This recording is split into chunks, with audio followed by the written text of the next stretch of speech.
La vidéo qu'on vous présentait hier où un policier interpelle un sans-abri en menaçant de l'attacher à un poteau fait beaucoup réagir. Marie-Pierre, vive réaction dans la population, bien sûr, mais aussi du côté des autorités. Au sein même du SPVM, on a qualifié ces propos d'injustifiables, Michel.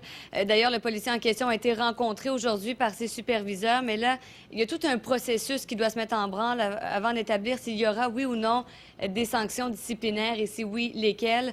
Entre-temps, le maire de Montréal lui joint sa voix à ce lot de critiques.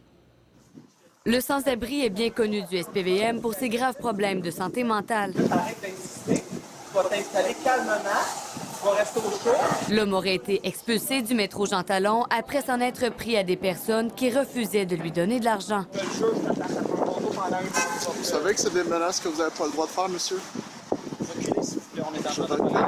Le maire Denis Coderre condamne ces propos qu'il juge inacceptables. Quelque exaspération que ce soit ne justifie en rien ce genre de propos-là. Alors, donc, tout ce qui touche le disciplinaire, on va laisser la SPVM faire son travail en conséquence. Mais quant à moi, j'ai envoyé le message que c'était totalement inacceptable. L'agent a été rencontré par son organisation, mais il est encore trop tôt pour savoir s'il fera face à des sanctions disciplinaires. C'est inexplicable, inexcusable.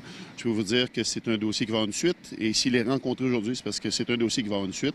De quelle façon, si on se garde ça pour nous, mais oui, il va avoir une suite. Même à la mission Oldbury, où on est habitué de travailler avec une clientèle itinérante, on a mis des mesures en place, comme par exemple un dortoir strictement réservé aux gens qui souffrent de problèmes de santé mentale. Le but, mieux les outiller. Il y a un psychiatre spécialisé en itinérance, formé en New York, qui vient ici à demi-temps. C'est pas un clientèle facile. Alors, ça prend l'habitude, ça prend la façon de faire pour démontrer le respect, pour démontrer une écoute et pour passer à des solutions. Le SPVM répond à plusieurs appels du genre dans une journée. Ces interventions sont souvent gérées par les patrouilles générales et non pas par les équipes spécialisées. La Ville de Montréal souhaite mettre en place un plan d'action. Pendant la campagne électorale, l'itinérance est une priorité pour moi. Il va y avoir une nouvelle stratégie de l'itinérance à Montréal. Quand il y a des froids sibériens comme ça, on augmente le nombre de refuges, on donne plus de place dans les métros. Le sans-abri a été retrouvé au cours de la nuit de jeudi à vendredi par une équipe formée en troubles psychosociaux. Il a été hospitalisé, mais se porte bien.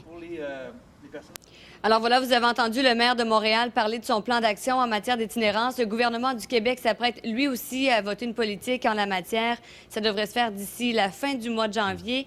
Et d'ailleurs, on a parlé avec un représentant, le président du regroupement des personnes seules et itinérantes du Québec. Lui aussi a réagi à cette intervention. Il estime que ça démontre à quel point il reste encore à faire en matière d'itinérance au Québec. Merci beaucoup, Marie-Pierre.